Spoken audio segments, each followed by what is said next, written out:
Assalamualaikum warahmatullahi wabarakatuh. Perkenalkan kami dari Data Engineering kelompok 1, mata kuliah tugas akhir mata kuliah Data Engineering untuk membuat pipeline. Di sini saya tidak sendiri. Dengan saya sendiri Muhammad Tafakil Kampardana dengan NPM 0651230002. Kemudian ada Dan dengan saya Muhammad Ziran dengan NPM 023. Muhammad 031. Handayani dengan NPM 024. Nah, ada satu lagi Faris Nur Fajar, namun dari awal tidak ada kontribusinya, jadi kita anggap tidak ada. Di sini ada pendahuluan. Di era digital, volume data yang besar dan beragam menjadi tantangan bagi organisasi dalam mengelola dan memanfaatkannya secara optimal. Sumber data seperti transaksi online, IoT, dan media sosial menghasilkan data dengan kecepatan dan format yang berbeda-beda. Tanpa pengelolaan yang tepat, data tidak memberikan nilai dan maksimal bagi bisnis. Data pipeline hadir sebagai solusi untuk mengotomatisasi aliran data dari sumber ke tujuan akhir, seperti database atau sistem analitik. Tantangan seperti integrasi data yang tidak seragam dan kebutuhan pemrosesan real-time dapat diatasi dengan pipeline yang fleksibel dan skalabel. Kemudian ada latar belakang di era digital ini dengan pertumbuhan data yang masif, organisasi menghadapi tantangan dalam mengelola data dari berbagai sumber seperti transaksi online, IoT, dan media sosial yang memiliki formal dan kecepatan beragam. Tanpa pengelolaan yang tepat, data ini tidak bernilai optimal. Disinilah data pipeline berperan penting sebagai solusi otomatis untuk mengalirkan, membersihkan, dan mentransformasi data ke sistem akhir seperti database atau analitik. Tantangan utama meliputi integrasi dan konsistensi antar format data serta kebutuhan akan pemrosesan real-time maupun batch. Kemudian pipeline memastikan data akurat dan siap dianalisis secara efisien. Ada tujuan. Tujuannya itu ada membangun data pipeline yang efektif dan efisien. Kedua itu ada mengintegrasikan dua dataset, resume berbeda, resume.cv dan resumes.cv. Terus melakukan pembersihan, transformasi, dan analisis data agar struktur data menjadi konsisten, duplikasi, dan format tidak seragam dapat ditangani. Ada lagi yaitu menghasilkan dataset yang akurat, siap dianalisis, dan mendukung proses rekrutmen atau analisis talenta dan memenuhi tugas akhir mata kuliah data engineering. Di sini ada pun prosesnya, ada dua proses untuk tahapan kita. Untuk tools yang digunakan itu menggunakan Python, bahasa pemrograman yang tingkat tinggi, yang sederhana dan fleksibel. Dan juga kita menggunakan library Pandas dan PySpark. Untuk Pandas itu sebagai memanipulasi data struktural atau data frame, kemudian ada PySpark untuk pemrosesan big data secara paralel. Adapun ETL tools-nya yaitu Apache NIV, Talent, ekstraksi transformasi, dan pemuatan data ke tujuan akhir atau ETL. Kedua ada tahapan pipeline. Nah, di sini ada ekstraksi untuk membaca dan menelusuri dua file .csv, kemudian pembersihan untuk menangani data kosong, duplikasi, dan format tidak konsisten. Ketiga ada transformasi gabungan data, ubah teks menjadi angka TF IDF, normalisasi, kemudian ada analisis, EDA, dan klasifikasi data berdasarkan isi resume. Lalu penyimpanannya kita di sini untuk menyimpan hasilnya dalam format CSV atau database dan menampilkan visualisasi akurasi koefisien matriks dan lain-lain. Mungkin dari sini kita Ke Google Colab saja. collab aja ya. Oke, yang pertama-tama itu kita melakukan pemrosesan import. Itu tuh import library, kita tuh menggunakan Panda S. Kita juga melakukan import pada file resume yang R-nya kapital dan resume yang R-nya kecil. Nah, kemudian setelah di upload, kemudian si file resume yang kecil ini di print sampai sampai sampai di display. Nah, jadi ketika resume-nya ini sudah di-upload, kemudian di print dan ini hasilnya dari file resume yang kecil dan yang besar R-nya.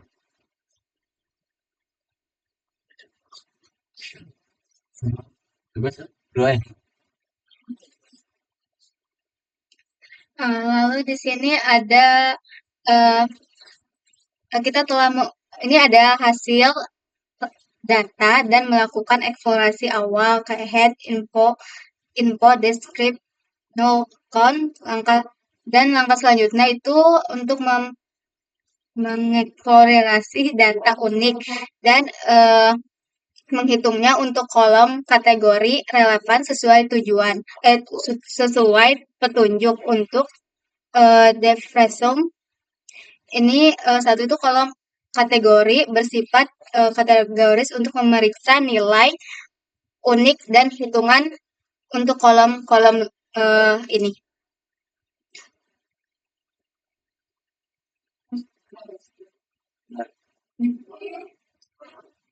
Jadi kita proses dan data dan cleaning data dan mengcleaning data.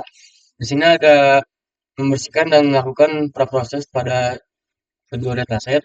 Hal ini kemungkinan melibatkan penanganan nilai yang hilang, mengatasi ketidakkonsistenan, menghapus duplikasi, dan menstandarisasikan data teks. Misalnya itu kayak mengubah huruf kecil, menghapus tanda baca, dan untuk menstandarisasi nama kolom dan membersihkan dan standarisasi kolom teks di kedua kerangka data dapat hapus baris duplikat dan bisa naik kategori untuk konsistensinya.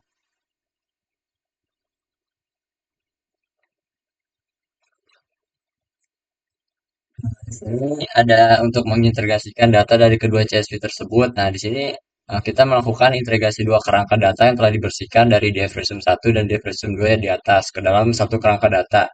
Nah, untuk memilih kolom yang relevan dari kedua kerangka tersebut, kita gabungkan keduanya agar dapat distandarisasikan dengan nama kategori data yang dapat diatur ulang seperti indeks agar dapat menampilkan kepala dan bentuk kerangka data gabungan.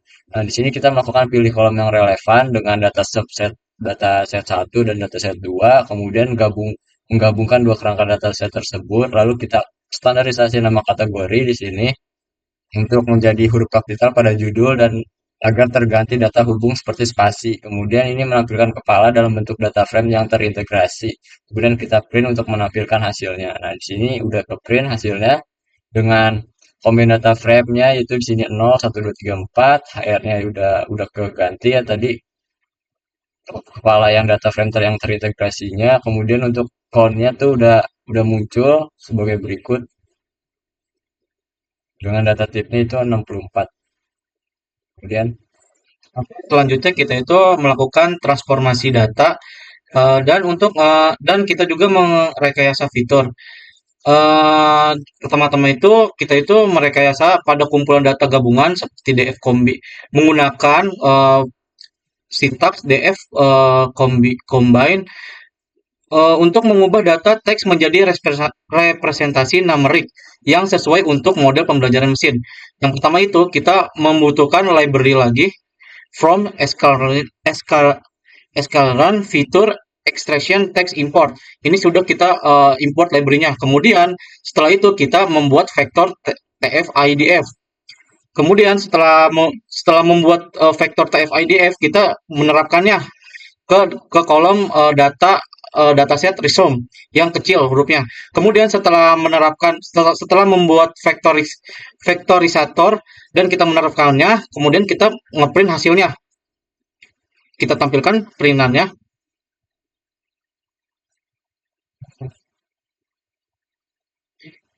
Nah, ini hasilnya. Matriksnya 2648,5.811.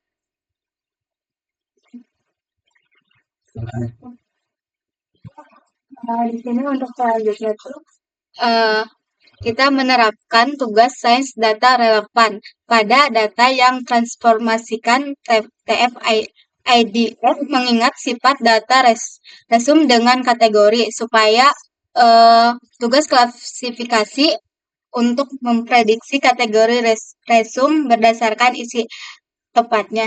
Nah, di sini untuk menentukan fitur dan variabel targetnya. Lalu di sini tuh ada untuk membagi data menjadi set perlatihan dan pengujian. Nah, untuk yang keempat tuh ada itu digunakan untuk membuat model klasifikasi atau multinominal naive Bayes. Nah, untuk ini tuh selanjutnya itu ada melatih model dan mengevaluasi eh, kinerja model yang dilatih. Nah, ini untuk inputnya, outputnya.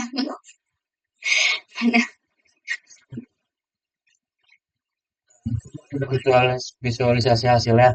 Di sini tuh kita memvisualisasikan hasil tugas klasifikasi ini mencakup visualisasi matriks kebingungan, diagram, batang, akurasi per kelas, serta contoh prediksi benar-benar dan salah.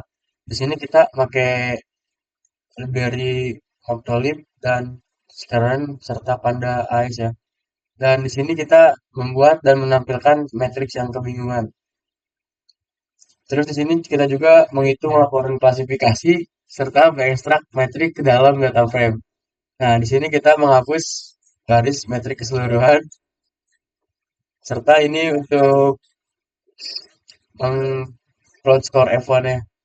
Ini ada output dari matriks yang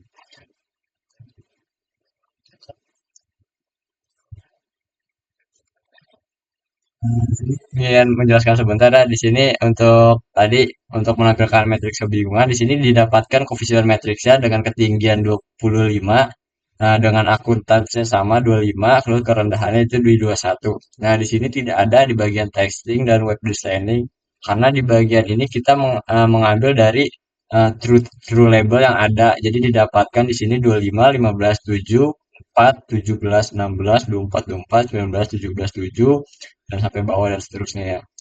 Sampai ke kira-kira ini 4 ya, 4 per 4. Jadi nggak sampai 1 ke 2, jadi didapatkan 4 sampai ke teacher. Lalu untuk F1 score per kategorinya didapatkan dengan ketinggian 8, yang paling tinggi yaitu sebagai safe. Dan yang terkecil itu ada di agrikulturnya dengan 0,1. Nah, selanjutnya di sini kita melakukan perbaikan data yang dipastikan tidak ada kesalahan.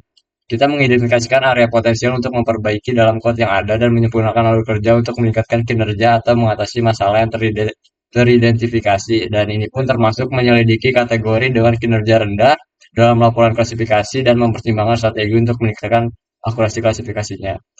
Pertama-tama kita melakukan periksa laporan klasifikasi matriks DF yang sudah kita miliki dari langkah sebelumnya, kemudian kita analisis distribusi kategorinya di sini.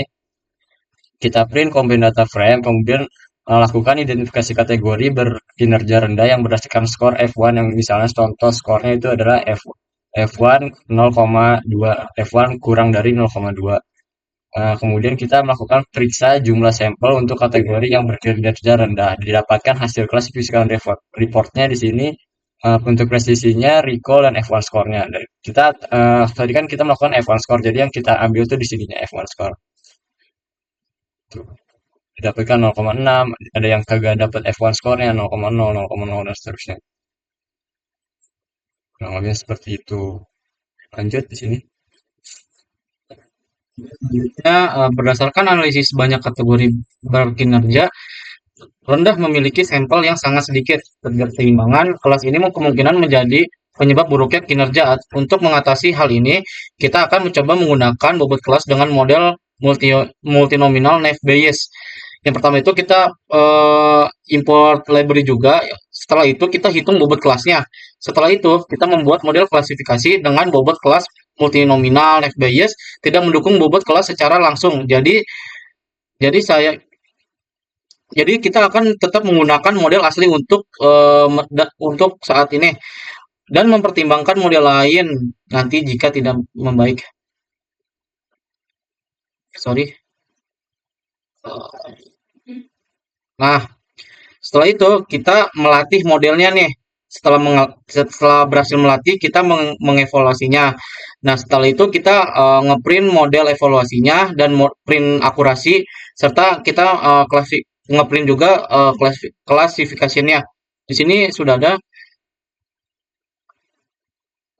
ya ini hasilnya. Classification reportnya didapat di sini. Nah, ini dalam kesinambungan akurasi keseluruhannya didapatkan akurasi segini. Untuk hasil reportnya sini ditampilkan di sini. Jadi totalnya itu di sini kita dapatkan 0,5 dan seterusnya. Nah, lanjut. Kemudian di sini itu karena ada multinominal, Naive Bayes tidak mendukung bobot kelas secara langsung dan upaya sebelumnya tidak menggabungkannya. Sekarang kita akan mencoba model berbeda yang mendukung bobot kelas seperti regres logistik atau mengatasi ketidakseimbangan kelas diamati dalam kategori berkinerja rendah. Nah, untuk yang pertama tuh di sini untuk menghitung bobot kelas yaitu yang sudah dihitung pada langkah sebelumnya, tetapi dihitung ulang untuk kejelasannya.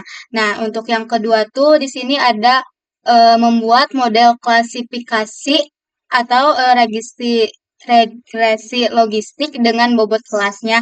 Nah, yang ketiga itu ada melatih model. Untuk selanjutnya itu ada mengevaluasi kinerja model secara eee, yang dilatih. Nah, ini untuk output-nya.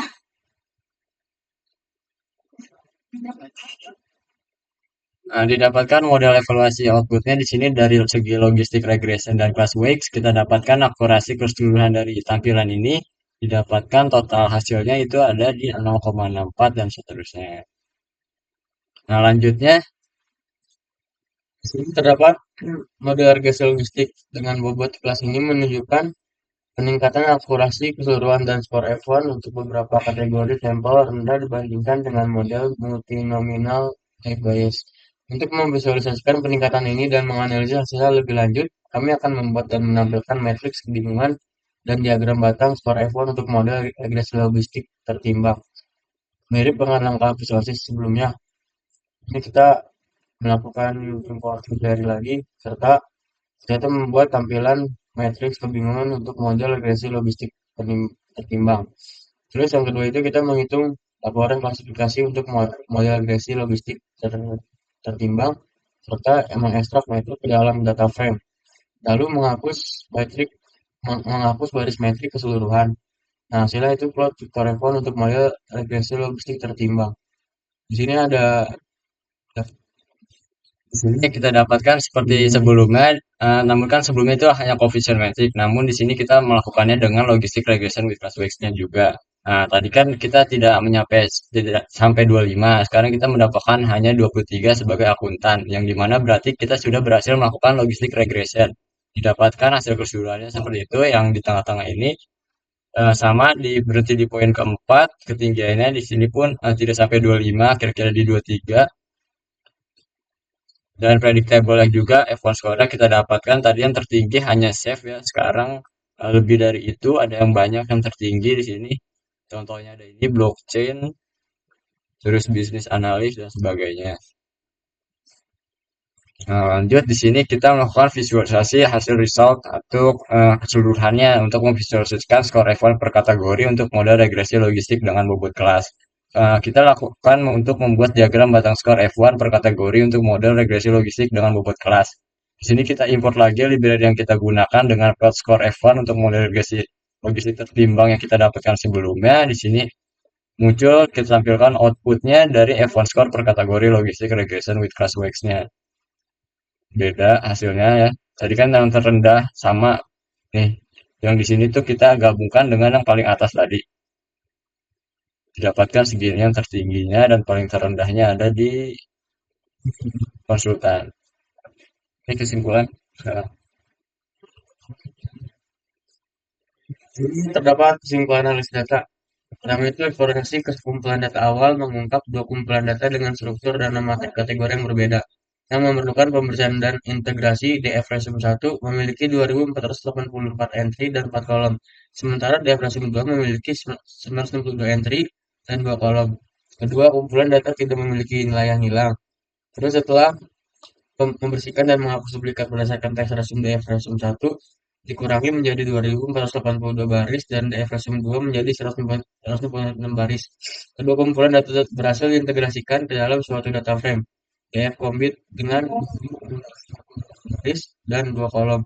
Resume underscore kategori, nama kategori distandarisasi, data teks diubah menjadi matriks TF-IDF numerik dengan bentuk 2648,50811 yang mewakili 2648 dokumen dan 5000 dan 50.811 istilah unik. Model klasifikasi multinominal net bias awal mencapai akurasi sekitar 51,06% dengan kinerja yang bervariasi serta signifikan di seluruh kategori. Nah, sering kali berkolerasi dengan jumlah sampel per kategori. Ketidakseimbangan kelas diidentifikasikan sebagai faktor utama yang kontribusi terhadap kinerja rendah dalam kategori tertentu. Beralih ke model regresi logistik dengan bobot kelas meningkatkan akurasi keseluruhan hingga sekitar 64% dan menunjukkan peningkatan yang nyata dalam skor F1 untuk banyak kategori yang sebelumnya berkinerja rendah. Nah, di sini saran untuk kedepannya dari pembuatan pipeline kita, kan pipeline kita juga tidak terlalu sempurna ya. Nah, untuk kedepannya itu kita lakukan, harapannya itu kita lakukan untuk signifikan ketidakseimbangan kelas pada performa model yang menyoroti perlunya strategi seperti resampling atau oversampling kelas minoritas atau undersampling kelas mayoritas. Dalam iterasi mendatang untuk lebih meningkatkan akurasi klasifikasi terutama untuk kategori dengan sampel yang sangat sedikit. Kedua, untuk menjelajahi teknik vektorisasi teks yang lebih canggih, misalnya penyisipan kata seperti word to vec atau glove, atau menggabungkan fitur tambahan yang diekstrak dari teks resume dapat memberikan representasi yang lebih kaya dan berpotensi menghasilkan performa klasifikasi yang lebih baik. Udah, sekarang tutup ya. Selanjutnya ada kesimpulan data presiden membantu dalam mengelola data yang tidak konsisten, beragam format dan tersebar di berbagai sumber dengan proses ekstraksi, pembersihan, transformasi, analisis hingga penyimpanan. Pipeline mampu menghasilkan data yang bersih dan siap digunakan. Proyek ini berhasil mengintegrasikan dua dataset resume dan membangun model klasifikasi berdasarkan konten resume tools seperti Python, Pandas, PySpark,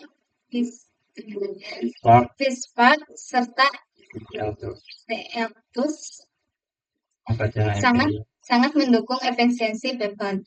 Hasil akhir pipeline mendukung proses rekrutmen dan analisis talenta secara lebih akurat dan sekian presentasi dari kelompok kami. Kurang lebihnya mohon maaf. Wassalamualaikum warahmatullahi wabarakatuh. Di sini kita buka untuk section Q&A dan pertanyaan di kolom komentar di bawah ya. Komentar di YouTube. Bagi teman-teman yang ingin bertanya tentang pipeline yang kita buat, boleh silakan komen di komentar YouTube, kita buka komenannya. Dimulai dari yang kita upload sekarang ya, teman-teman. Terima kasih.